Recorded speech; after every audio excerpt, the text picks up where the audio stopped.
trying to walk so that'll be okay. And see, that's what I wanted to do.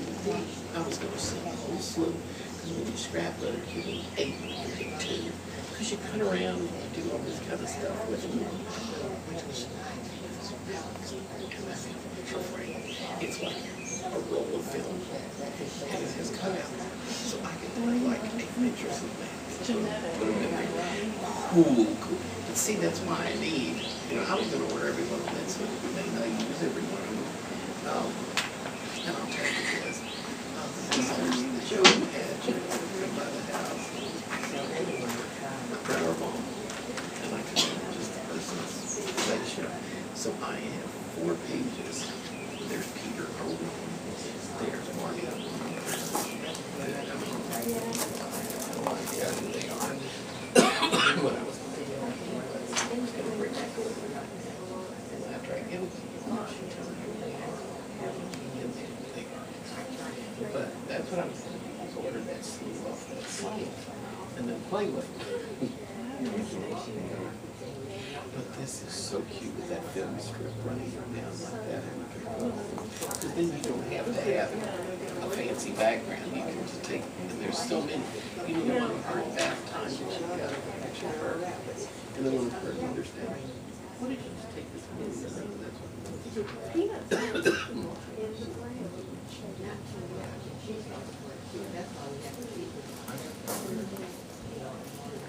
Today, he knows more about these than anybody. Is anybody here who doesn't like dogs? Okay, I'm going to pass a petition around. Up in Bernie, we have a little issue with a new health inspector who says that dogs should not be allowed to sit on the patio at restaurants up there like they always have been allowed to. This is a petition to the city council to say, our dogs are cleaner than your kids. Let them sit on the patio. No, it doesn't say exactly that. But if anyone who is interested, you don't have to put an address and you don't have to live in Bernie. But if you feel as we do that dogs should be welcome on patios, we'd appreciate you signing it. I'm just going to let y'all pass it around. They must not be Germans.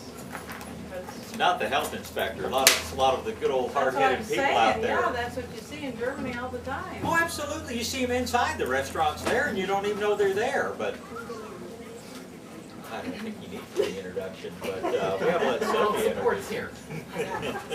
And mine is too.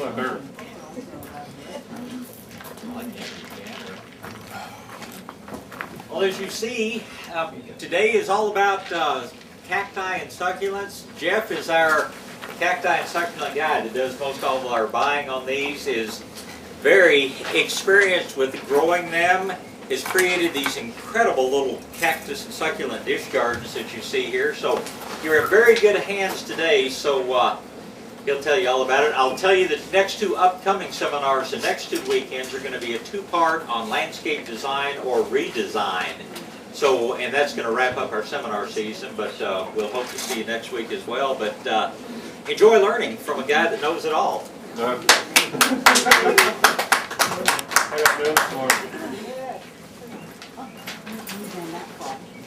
There's some handouts here. Everybody get one? Right handouts? Only here, but if we run out, there's plenty more inside the store. Oh, thank you. Very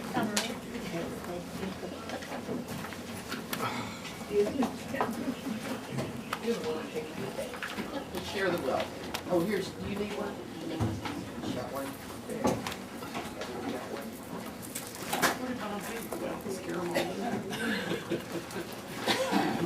Good morning.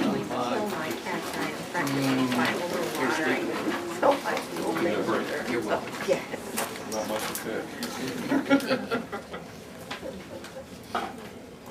Come on in.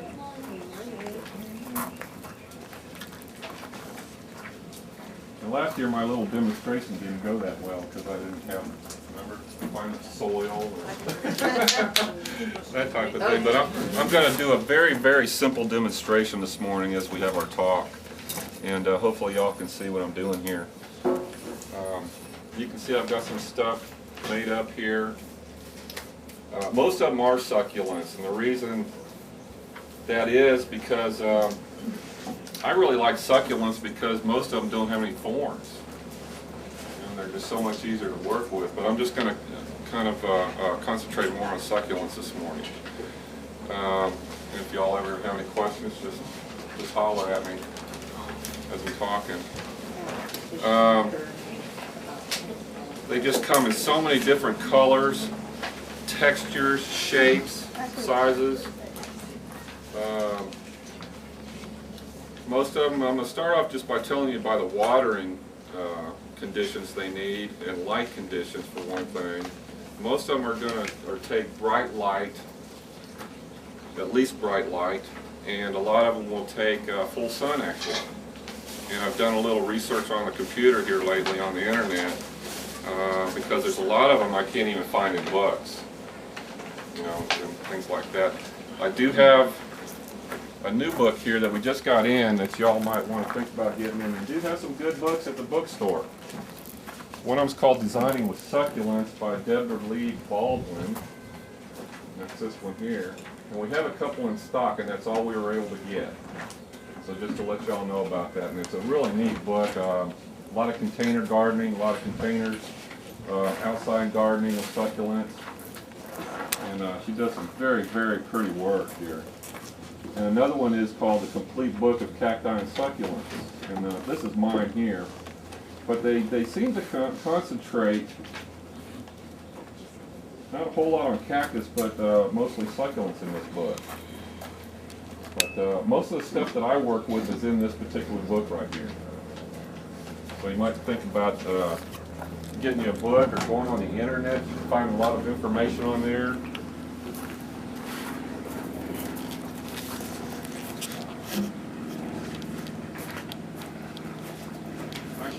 How are you?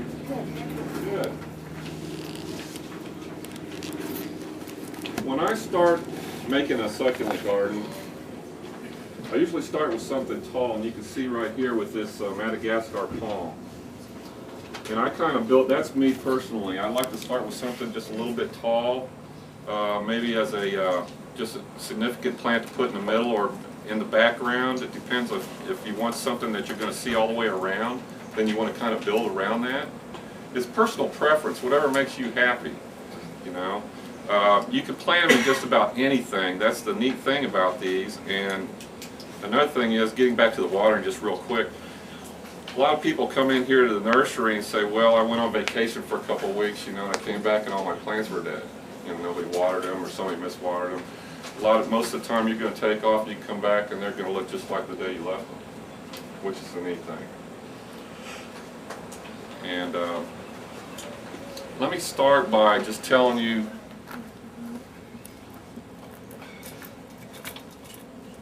what I did. I just got a regular clay pot here. I put a little some broken pieces of clay in the bottom just for some extra drainage here. I have already filled it up with some cactus soil. We sell that. We have a Rabbit Hill cactus soil, and then we sell this Fertilome too for something a little bit smaller, a little smaller bag.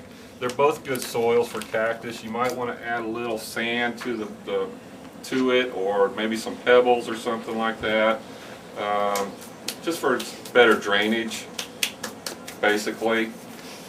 And But that you put on the bottom before the dirt, right? yes, Not mix yes. it with it. No. Put it on the bottom. Yes, yes, broken clay or something porous. You can even use And then- lava rock or something like that if you have it. You know, just put it in the bottom of the pot, and then put your soil in, and then start your planting. Well, before I do this, let me just point out a couple things real quick. I'm just going to show you this desert rose up here. I'm going to plant one of those, matter of fact. It's not blooming like this one, but let me take it out of the pot and just show it to you real quick. Look how pretty that flower is. You got one of the white ones last year, right? Is it still blooming? Is it blooming? I'm trying to revive it. That's why he's here. What happened? I'm going to find out. Did you bring it with you? No. Okay. Well, these really like to go